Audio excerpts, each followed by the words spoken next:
Pecco Bagnaia has finished behind Marc Marquez in every single race so far in 2025 in which Marquez stayed on the bike. So that's 12 Grand Prix and 14 sprints, all of the sprints. I think it might be time to start genuinely semi-wondering about Bagnaia's Ducati future. Before we get to that, Simon, you've seen him more often than I have this season. You've seen him basically after every day of track action. How would you describe the vibe? Has it been a bit of a roller coaster? It hasn't. It's actually been quite different, I think, from what the public perception of where Pecco Bagnaia's state is at the minute. It's really only in the last kind of couple of races where we've seen a little bit of frustration start to creep into his mood, because, he has been someone aware that he has a problem, very, very focused on resolving that problem, but very much not someone who's letting circumstances get to him, it seems, or who has been kind of beaten down by how absolutely disastrous that this season has been for him so far. It's been a case of, as you'd really expect from Pecco, because he's quite I think you call him quite a switched on guy. He's someone who's kind of aware of what this season is giving him, but he's not, I wouldn't use the word struggling. I wouldn't use the word lost to describe his mentality or his mood so far this year. Instead, it's someone with a problem that is aware that he needs to solve that problem sooner rather than later, but definitely hasn't kind of gone off the rails trying to find a solution to it yet. Yeah, I think it is fair to say that, from what we are hearing from him day on day, the big loud headlines maybe aren't the most charitable sometimes, but it will be like one sentence in a sea of 50 sentences that are generally pretty reasonable. And certainly if one thing is true, is that Pecco has had no issue whatsoever acknowledging that Marc is getting a lot more out of the package. And that's ultimately, the onus is on him to change that, even if he doesn't agree with the current Ducati. Still, as you said, the last couple of rounds in particular, I think the last 4 rounds or so, it's looked rough. It's looked rougher than the start of the season. And it is important to say that, Ducati has had no issue in the past moving on from riders who it felt were underperforming. This is a program with a lot of historic churn. Danilo Petrucci axed. Jack Miller signed with KTM before he was going to be axed, but he was going to be axed. Enea Bastianini, they moved on from comfortably, and he finished 4th in the standings, very close to 3rd that season. Pecco Bagnaia is 3rd in the standings now, and might not finish 3rd on current performance trajectories. His case is different. Those guys never won titles for Ducati. Pecco Bagnaia has two very important titles. And earlier this season, I remember him indicating, maybe even in conversation with you, that they were already in talks about the future, about 27, 28. Not as much of that been heard since then. And it can't really be as straightforward as that, just a simple extension, when over the past 4 rounds he scored 47 and Marc Marquez has scored 148, so triple digit as many points. It won't be as simple as that right now, no. And I think whenever Bagnaia last kind of floated that they were talking about the future, it was whenever they were still hopeful that there was a more immediate solution to this problem in mind. But I still don't really see a world in which we see him looking elsewhere for the future, because I think fundamentally he is aware, and Ducati has to be aware, that this is a problem with their current bike.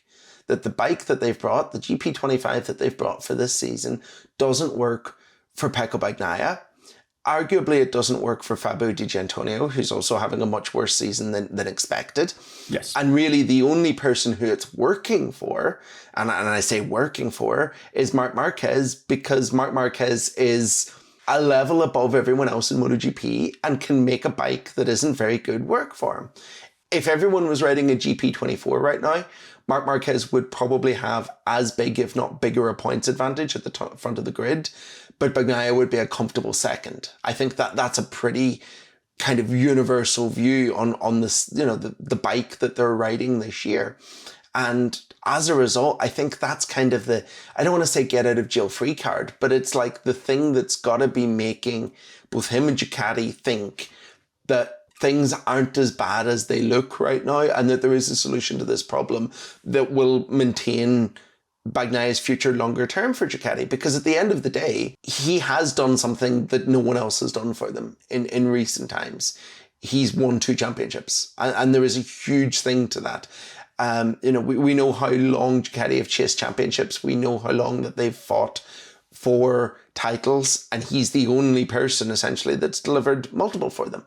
You mentioned other people, Val, like Petrucci, like Miller, who've come on board this program. all of those guys have had something in common. They've been the second rider to someone else who's been faster and more competitive. And 2 out of the 3 have been the second rider to a championship winning Pecco Bagnaia. And because of that, I think his situation is different. I think his future is more stable as a result of that. I think that, don't get me wrong, absolutely they need to find a way to fix the problems that they're having right now. They need to find a solution to the current issues with this bike. And he needs 2026 to be something very different from 2025. But if that happens and if it resolves itself, then I still don't really see a future in which Pecco Bagnaia is riding for anyone else in 27. I mean, we've had the 2 latest rounds that were particularly worrying, and it is Austria and Balaton. Balaton obviously probably wasn't supposed to ever suit him too well, but Austria certainly was. I think we can hardly overstate the importance of the 2 rounds that are coming up, Barcelona and Misano, which are traditionally Pecco strongholds. If it doesn't work there, then I think, it's just 2 rounds out of 20 or whatever, but you can't really overstate just how important they will be. I do think I deliberately avoided mentioning one name in that list specifically, and that's because I think that is the name that is most interesting in this situation. Andrea Dovizioso. And Andrea Dovizioso's Ducati split, for me, is potentially informative to how this situation might be navigated, or it might be more difficult than I think you are suggesting. And if you will remember, and of course you will, in 2020, Andrea Dovizioso announced pretty suddenly early in the season, his management announced that they would not be renewing with Ducati, that the talks broke down.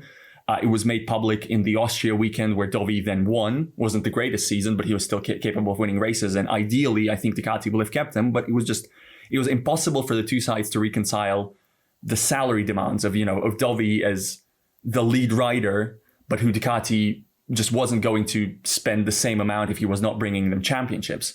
Bagnaia signed his newest deal after coming off of 2 titles.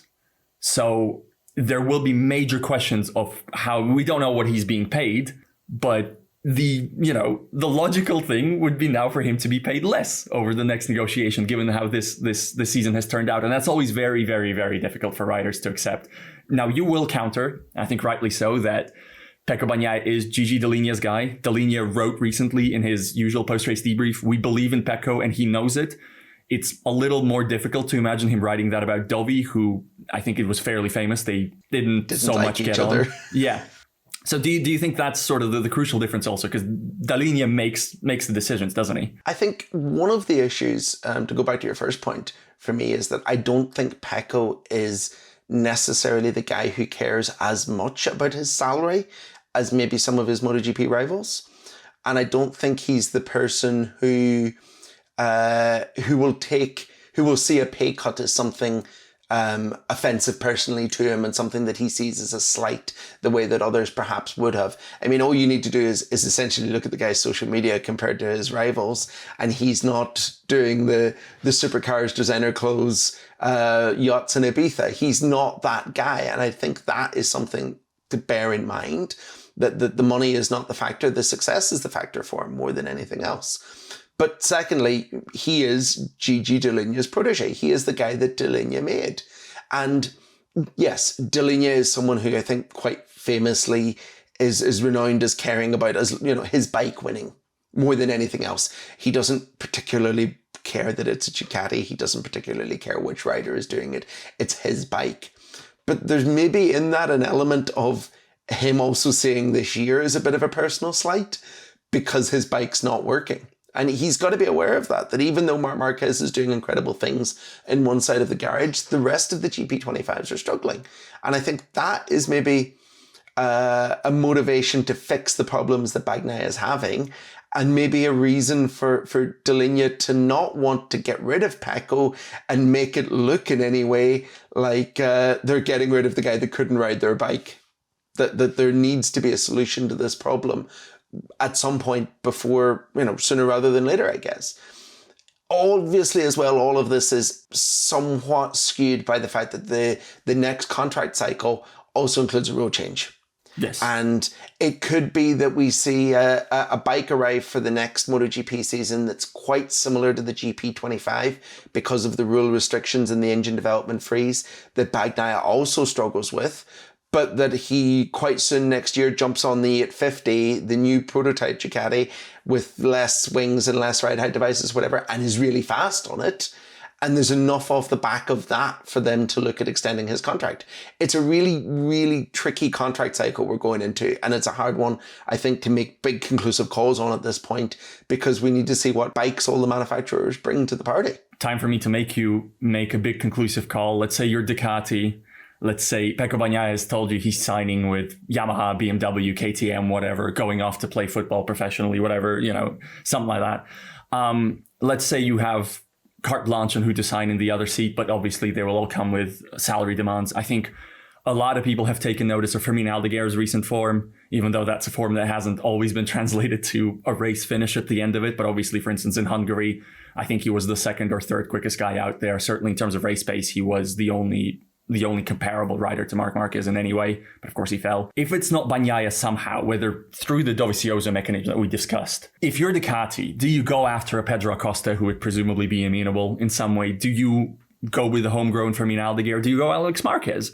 How would you be leaning right now as your ultimate plan B? I don't even think there's a question to it. You sign Aldeguer. You get Aldeguer under a factory bike. I think that the potential that he's shown so far is really, really impressive. I think that whenever you look at what he's doing, maybe not necessarily the results, but when you look at what he's doing on the bike and how he's doing it, and when you speak to people in the paddock about what they see whenever they look at what he's doing, I don't really think there's much of a question right now. It's Aldeguer. He's the guy you want on the other side of the garage for next year.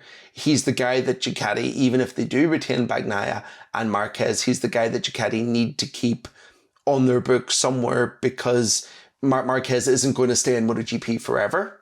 And Aldeguer is the guy that you want alongside Bagnaia in 28 or 29, whenever Marquez retires, because he has that level of potential. He is someone that they have to do everything they can to keep on board right now, I think. Also, I presume you're thinking that Marquez Aldeguer is a smoother lineup than Marquez Acosta, for instance. It is, but I think that there's lots of factors why Marquez Acosta lineup won't really work, or why it won't come together as easily as maybe people think. We know that Dorna has the ability to influence these contract decisions to an extent, and it's looking more and more likely that they want a superstar rider in each factory, and that's going to help KTM out in retaining Acosta services.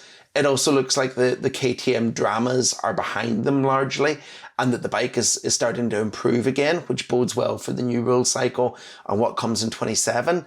I'm not as certain that Acosta is going to walk as I was 6 months ago about it. And even if he does, I think there's other manufacturers that are rising at the minute that are likely to make big offers for him. I mean, Jorge Martin looks more likely than he did 6 months ago to stay at Aprilia, which then suddenly means that Honda will be looking at people like Acosta as well. So I'm not sure I'd be betting on someone that isn't necessarily available whenever you've got this homegrown talent in the form of Aldeguer, who just makes much more sense for me.